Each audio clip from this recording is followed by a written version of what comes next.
Hi everyone, welcome back to the Geordie View. So Newcastle United are away at Burnley in another massive game. 12 o'clock kick off at Turf Moor on Sunday afternoon. Our last game we drew 2-2 with Tottenham, a deserved point. Joe Willock, the man loan from Arsenal, getting an equaliser late on, and you could argue we should have won that game. Burnley but I hope it does give us confidence going forward. And maybe the players have realised, they're not going to get Steve Bruce sacked. Maybe they're just thinking that and they decided, right, well, better play for our futures, play for the badge, instead of trying to get the manager sacked. That could be one theory. I'm hoping it's not just one of these one good performance in a while and then, going back to being terrible. Burnley, on the other hand, I'm hoping will be low on confidence after losing 3-2 to Southampton. They went 2-0 up, but then Southampton came back to win the game. And if we do beat them, looking at the table, we'll be 1 point behind them. We can go level on points with Brighton before they play Everton on Monday, and potentially 6 points above Fulham if they lose tonight against Leeds. Of course, I'm recording it before that game kicks off. Brighton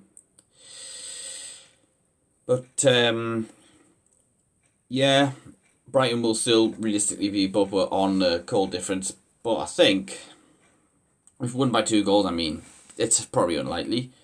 We'd probably be level on goal difference with Burnley and just the 1 point behind them.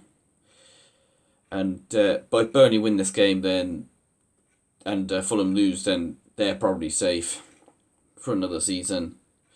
So we're looking at the team news. Phil Bardsley's back from a compassionate leave. Kevin Long, 25% likely to play. But then you've got Robbie Brady, Eric Peters and Ashley Barnes all out this game. Newcastle, on the other hand, unfortunately, it looks like Lascelles might be out for the season, but I think he's aiming to come back for the games at the end of the season against Sheffield United and Fulham. Of course, Fraser's still out because I think he picked up a groin injury on Scotland duty. Fabian Schär and Isaac Hayden are obviously both out still. But it looks like Fernandez and Callum Wilson could be back for this game. Andy Carroll's a 50-50, but I wouldn't be starting him. So I picked out a few players to watch out for from Burnley. The first off one being Chris Wood. He's like the man who's got them the goals to keep them in the Premier League. Since he joined from Leeds in 2017, he has actually scored a couple against us. They scored right at the death when Leeds got a point at St James's Park in the Championship. And also, I think he got the winner in this fixture last season, if I remember correctly. Johan Gudmundsson, who is a decent player. I'm mainly picking out more attacking players, really, where I look at players to watch out for.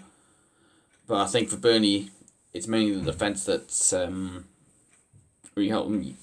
Players like Nick Pope, James Tarkowski. The final player I'm going to pick out is Dwight McNeil. That goal he scored against Everton, we need to watch out for him. I voted that for Match of the Day's Goal of the Month as well. But I think with McNeil, he's obviously been playing for England's under-21s. For me, I think I wouldn't be surprised if he moves on to maybe an Everton or a Leicester this summer. Because with all due respect to Burnley, I think he's destined to bigger things. So we'll look at Burnley side. The main strength for me is just the aerial duels. So whoever's playing centre-back, they're going to have to be on their game. Especially against Chris Wood. And organised better for set pieces because we've conceded a few goals off them, set pieces against them recent years. I remember when went down as an own goal, but they got a goal off a set piece to get a point at St James's Park under Rafa Benitez. Well, we had Rafa Benitez in 2018. Last season's fixture, Wood scored the only goal from a corner, I think, and then Westwood, cracking volley when we played them early in the season, although we did still beat them 3-1 in the end. The weaknesses, finishing chances, keeping possession. So I think we need energy in the midfield.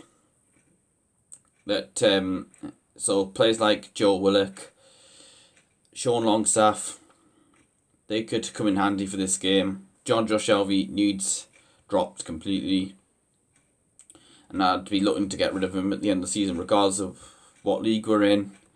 Defending against the wings. So, players like Saint-Maximin, Jacob Murphy, be brilliant. Especially if Phil Bardsley's starting at right back, and we've got pace on that left hand side, then that could really work a treat. And avoiding offside, another weakness, because I think they had a goal disallowed when we played them at St James's earlier in the season from an offside. As for the style, they like to play long balls, which is not surprising given you've got players like Chris Wood and Ashley Barnes. I know Ashley Barnes isn't playing this game. They're putting a lot of crosses, take long shots, attack through the middle. They have a consistent first 11. They like to play the offside trap, and really they're kind of like non-aggressive at the back. But I think attacking through the middle, this is where we could have done with an Isaac Hayden. But I think we've got to obviously focus on getting the ball out wide to whoever we've got playing there. So we'll go on to the 11 that I'd like to see for the game. So starting off in goal, Martin Dubravka. Yes, maybe could have done better about Spurs' equaliser last Sunday, but he still deserves to keep his place. At right back, Javier Manquillo. I mean, I don't think he did deserve to be dropped last week. I mean, he's weird. I mean, to be fair, I know Murphy had a good game, but Manquillo, I don't see what he's done wrong. He's certainly better than Kraft, and I don't want to be going 5 at the back against Burnley. Against Spurs, fair enough, but at least have a game plan, but not against Burnley. The first centre back, I'm going to bring back Federico Fernandez, and alongside him, Kieran Clark. At left back, I'm going to pick Paul Dummett. So now I've decided I'm going to go with a 4-3-3 formation. Now, a bit of a and in terms of our attacking players, I had a bit of a selection headache, really. I mean, I know I'm not the manager, but just in terms of my 11, like, if I was manager, I'd be having a selection headache after last Sunday. But with midfield, in the centre midfield, first up, I picked Joe Willock. He deserves to start after how he performed coming off the bench last Sunday. Especially with that equalising goal. I would also pick Sean Longstaff, who did play alright against Tottenham. I think he deserves to keep his place. I mean, fair enough, it might not work, this midfield three, but with the way John Joe Shelby's been playing, he shouldn't be playing. I wouldn't even have him on the bench. And also, I would have Miggy Almiron to complete that midfield three. I think with Joe Willock, he'll be more like that box-to-box midfielder, and then someone who can then help out Almiron and Sean Longstaff. Now on the right hand side, I went with Jacob Murphy, because he's been excellent lately, and for me he was our best player against Tottenham. In the up top, bit of an unpopular opinion, because Callum Wilson might be back, but I'm going to go with Joelinton.